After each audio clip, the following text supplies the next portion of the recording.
For years, their love was the exception. While other celebrity marriages crumbled under the pressure, Coraima Torres and Nicolas Montero seemed unbreakable, without scandals, without betrayals, just two actors building a quiet and admired family life. But behind the scenes, cracks had begun to form. Whispers of distance, fading passion, even health problems lurked in the background.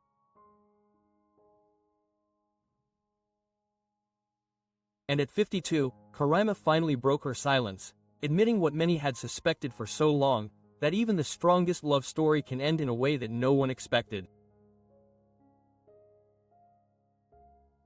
The beginning of a dream. Coraima Torres arrived in Colombia in the early 90s at the height of her fame. She had just conquered Latin America with Cassandra, the Venezuelan soap opera that became a global phenomenon, even reaching Russia, the Philippines, and Eastern Europe. Practically overnight, she went from being a young actress from Valencia to one of the most recognizable faces in the Hispanic world. Fame, however, did not come with an instruction manual. She was young, dazzled by her own success, and unprepared for what Colombia would transform into her destiny, not only professionally but also personally. On the other side was Nicolas Montero, an actor from Bogotá whose path had been different. While Coraima experienced the whirlwind of melodrama and mass audiences, Nicolas belonged to the intellectual tradition of Colombian theater. He was educated, serious, and respected, not only for his talent on screen but also for his discipline on stage. With his tall stature, striking red hair, and air of thoughtful calm, he conveyed the serenity of someone who valued ideas, words, and principles more than glamour. He was, in many ways, the opposite of the world Coraima came from. They met on the set of Dreams and Mirrors. By then, Coraima was the star everyone was looking to. Nicolas, however, was not playing that game. There were no compliments about her eyes, no jokes about her figure, no flattery like she was used to hearing. Years later, with tender nostalgia, she would admit, "Nicolas never said a single compliment to me." And yet, it was precisely that difference that won her over. He didn't admire her beauty, but her laugh. "I love her guffaws," he once told her. That simple phrase, stripped of clichés, completely disarmed her. For a woman who had spent her youth defined by her appearance, to be valued for her joy, for her authenticity, was revolutionary. Nicolas didn't see the famous actress, he saw Coraima, the young woman who smiled freely when the cameras were off. By 1996, they were married in a union that seemed blessed from the start. For years they were inseparable. They worked together, supported each other's careers, and slowly built a reputation as one of the most solid couples in Colombia. They shared the screen in Amor del Bueno and later, hand in hand, ventured into theater with Pequeños Conjugales, where their chemistry blurred the lines between acting and reality. Seeing them together was to believe that love could be both professional and personal, art and life in a single essence. From that love, her son Manu was born, the center of her universe. For Coraima, motherhood was the most profound transformation of her life. In interviews, she was often moved when talking about him. "I didn't think I could love so much. If I love him more, I'll explode," she once confessed through tears. Nicolas was equally devoted, arranging his schedule around fatherhood, never allowing the demands of the stage or politics. He would eventually become Secretary of Culture in Bogotá, to overshadow his role at home. To the public, theirs was an exemplary marriage, without scandals, without betrayals, without murky rumors.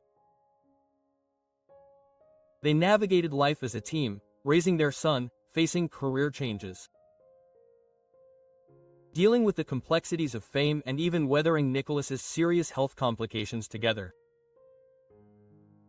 When challenges came, they held each other up. For years they seemed untouchable, but time has a way of wearing down even the strongest foundations, not with explosions, but with whispers. Behind the curtain of harmony, a silent distance began to settle. Routine entered like an invisible guest, softening passion into habit. They had spent more than 2 decades side by side. And while the affection and respect never faded, the spark that once defined them had dimmed. Coraima, ever the disarmingly honest one, later summed it up in words almost too simple for the weight they carried. "I have no reason to say we got divorced because of this. It was simply a decision that had to be made." To a public accustomed to dramatic betrayals, hidden affairs or explosive scandals, her explanation sounded anticlimactic, whispers of crisis. In the months leading up to the divorce becoming public, whispers were already circulating on social media. For years, fans had grown accustomed to seeing Coraima and Nicholas together on red carpets, at theater premieres, or in family photos with their son. But suddenly something changed. The images that once radiated complicity and closeness began to dwindle. Her Instagram, once peppered with glimpses of their life as a couple, became eerily silent about him. Fans noticed, and the questions came flooding in. "Are you still with Nicholas? What happened between you?" At first, Coraima did what most celebrities do. She ignored him. She smiled for the cameras, promoted her projects, and posted carefully curated updates about her work. But the silence only fueled the speculation. There was infidelity, a scandal, the perfect couple of Colombian television was finally falling apart. The truth, as she would later reveal, was both simpler and infinitely more devastating. Pressed by her audience's insistence, she admitted what many already suspected. They were no longer together. The confession came as a thunderbolt. For their fans, it wasn't just the end of a marriage, it was the collapse of an ideal. If even Coraima and Nicholas, who had navigated the unforgiving world of fame without a single scandal, couldn't survive, what hope was left for their shared relationships? But the story became even more heartbreaking when Coraima, in that same interview, let slip a revelation that left the audience breathless. "We're not just friends. I donated a kidney to that man." The studio fell silent. For a moment, it was as if the very air had disappeared. Few people knew about that detail, hidden for years beneath the impeccable surface of their marriage. It wasn't a metaphor. It wasn't a poetic exaggeration. Years before, when Nicholas faced serious health problems, Coraima had given him not only her love, but also her body, a kidney, a literal part of herself. The magnitude of that gesture stunned all who heard it. In a world where celebrities often speak in empty phrases about commitment and sacrifice, here was a woman who had taken those words to the extreme. How? Many wondered, could a relationship that had survived illness, surgery, and such a profound act of devotion be broken? That was the painful paradox at the heart of their separation. How do you walk away from someone who carries your organ inside him? How do you let go of a man who will be tied to you forever, biologically and emotionally? There was no betrayal in that bond, no lies, no public scandal, just the silent devastation of a love that had reached its ultimate form of sacrifice and still wasn't enough to last a lifetime. Coraima tried to explain it in the most dignified way possible. "We are very clean of feelings," she said, her words wavering between resignation and serenity. She wanted to make it clear, There was no bitterness, no ego war, no resentment, only acceptance. Two people who had once given each other everything, time, laughter, body, soul, had finally reached the moment of farewell. The tragedy was not that they had failed, but that even the most profound gestures of love, even something as extraordinary as donating a kidney, could not prevent the slow erosion of a marriage over decades. Friends, not enemies. Unlike so many divorces in the entertainment industry, theirs was not marked by resentment. On the contrary, Coraima spoke of Nicholas with admiration and tenderness. Nicholas is a great guy, he can make any woman happy. He is a prize. There was no sarcasm or irony in her voice. She meant it. And Nicholas, for his part, never spoke badly of her. Even when he took on high-profile positions outside of acting, most notably as Secretary of Culture in Bogotá, he always recognized her as a fundamental part of his life. Together they continued to raise their son, navigating that new territory of friendship after love. What happened between them was not a scandal, but something much sadder. Time, 25 years of shared mournings, arguments, reconciliations, projects, illnesses and celebrations. 25 years in which they grew, but perhaps not always in the same direction. Nicholas is very important to me and I have no doubt that I am to him too, but it was time, she said with resignation. For many couples, the routine is bearable. For them, it became a silent fracture. The spark that once made them inseparable was no longer there. And admitting it after so much history was the most painful part. Life after the separation. 2 years later, their lives have taken unexpected turns, although the bond of respect remains intact. At the end of 2024, worrying reports about Coraima Torres' health set off alarms among her followers throughout Latin America. The news came from Corona TV, where presenter Ariel Osorio, better known as Fat Ariel, revealed that the actress was facing recurrent pulmonary complications. According to her account, Coraima had undergone exhaustive treatment with the aim of improving her lung function and, above all, preserving her voice, her most essential tool as an actress and performer. She has no voice. She has been losing it little by little and has had to undergo treatment. Exhaustive, Osorio explained on air, emphasizing that the disease had already forced her to suspend several professional commitments. For an actress who has made a living from her voice, embodying unforgettable characters from Cassandra to The Last Happy Marriage, the prospect of losing it was devastating. What surprised many was her decision to interrupt part of her therapy in December.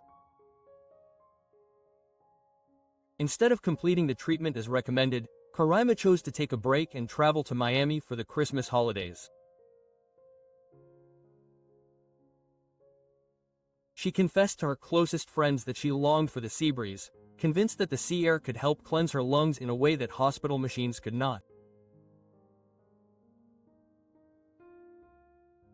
Seawater, wind, sea air, she told them, could be more healing than the sterility of a clinical setting. But while the television world openly discussed her condition, Coraima remained silent.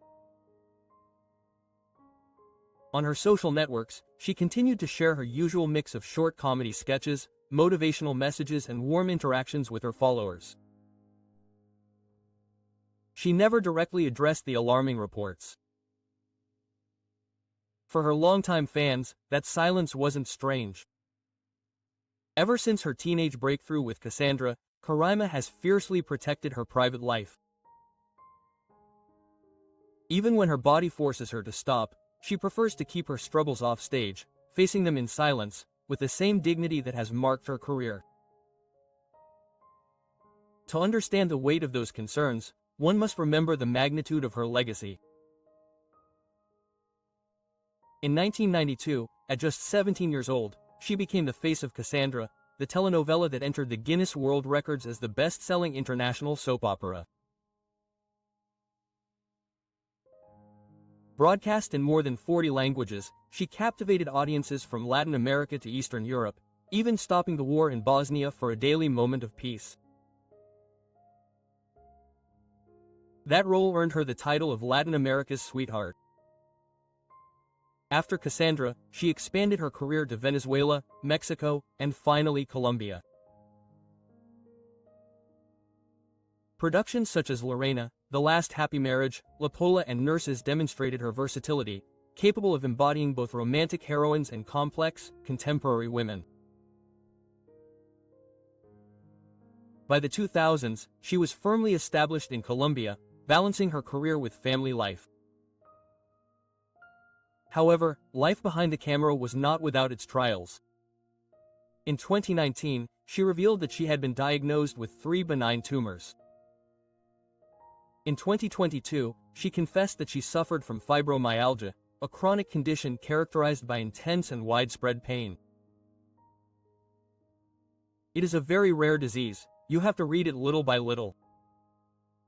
The pain is impossible to bear, she said candidly. That same year, she also faced the emotional impact of her divorce. Now with pulmonary complications threatening her voice, fans fear a cruel new turn in her health journey.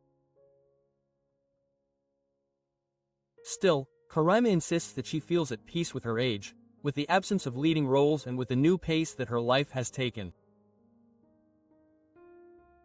I can no longer be the protagonist, but I can be mature women who tell important stories, she declared a week ago. While Coraima rests and recovers, Nicolas Montero has returned to the public spotlight, this time not on stage or in politics, but in the kitchen. In 2025, he became one of the most talked about participants in MasterChef Celebrity Colombia. For viewers, it was an opportunity to rediscover him beyond his intellectual image as an actor, director, and former Secretary of Culture of Bogotá. The man who once directed the National Theater and held public office now chopped onions, plated desserts, and competed against soccer legends like René and Guida and actors like Luli Bosa and Carolina Sabino.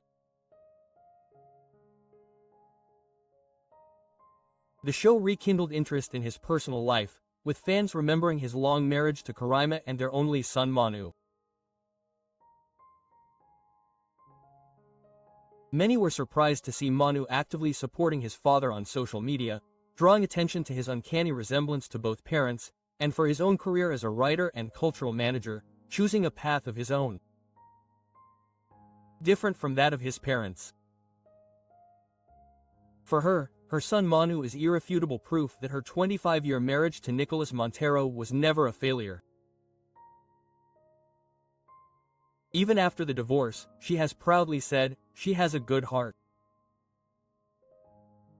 Today, that son, who was once protected from the glare of the television cameras, is beginning to walk silently but firmly towards his own light. Born into one of the most admired unions in Colombia, Manu Nicolas Montero Torres grew up surrounded by scripts, rehearsals and the rhythm of cultural life, but unlike his parents, he did not choose acting. Instead, he forged his identity in the world of words. He studied literature at the Universidad de los Andes, pursuing not the interpretation of lines on a stage, but the deeper art of writing and critical reading. Later, he pursued a master's degree in creative writing at the prestigious Caro y Cuervo Institute, where he honed a voice that bears his own stamp. Today, at just over 25 years old, Manu has already built an impressive resume. His professional career reflects the same discipline that he shaped his father's career and the sensitivity that turned his mother into a beloved star. According to his own records, he has worked as a writer, editor, cultural manager and even as a theater assistant director. He collaborated as an editor at Teco Colombia, served as a script assistant at CMO Producciones and worked on artistic productions with the National Theatre Foundation. From editing texts to assisting in productions such as Prima Facie, his footprints are present in different corners of the Colombian cultural scene. What sets him apart, however, is not just his resume, but his way of approaching culture. On social media, Manu maintains a discreet but thoughtful presence. His posts are not full of the excesses of other children of celebrities who show off their travels or luxuries. Instead, he shares reflections, literary analysis, and cultural commentary, displaying an intellect shaped more by books than by cameras. Even so, in recent months his name has begun to be mentioned for an unexpected reason: his father's television appearance. When Nicolas Montero joined the editorial team, he became involved in the production. In MasterChef Celebrity 2025, viewers rediscovered him in a different role, far from the script, armed with knives and pans. But as they followed the competition, many began to notice something else: the discreet and elegant support of his son Manu. On Twitter, Instagram, and Facebook, followers of the program came across him and were quick to point out his resemblance to Nicolas. The comments multiplied. "How handsome! He has the same look as his father. He looks a lot alike, but with Coraima's intellectual air." Suddenly, the young man who had chosen a low-profile life was featured in entertainment media as the handsome son of Coraima Torres and Nicolas Montero. Photos of him at events or supporting his father began to circulate, arousing admiration, especially among young women. For many, he became a reminder that talent and charisma can also be inherited. However, Manu does not seem seduced by fame. He keeps his feet on the ground, moving forward with his literary projects and his cultural work. If anything, the attention he receives has served as a platform to show another face of Colombian artistic youth, one that values creation over spectacle. For Coraima, this is her greatest triumph. Although her marriage to Nicolas ended, they remain united in their devotion to Manu. He is their legacy, the bridge that demonstrates that what they built together transcends the dissolution of their love. And perhaps that is why she once said, "If I love him more, I will explode." In her son, Coraima sees not only family, but the permanence of all the tenderness, struggles, and beauty of a love story that once captivated an entire country. After 25 years of love, sacrifices, and even giving away a part of herself, Coraima Torres finally admitted what many had suspected for a long time.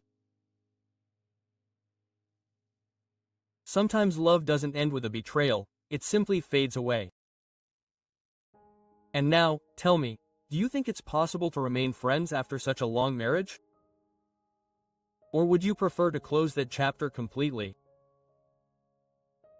Leave me your opinion in the comments and don't forget to like this video and subscribe for more stories from the stars you thought you knew.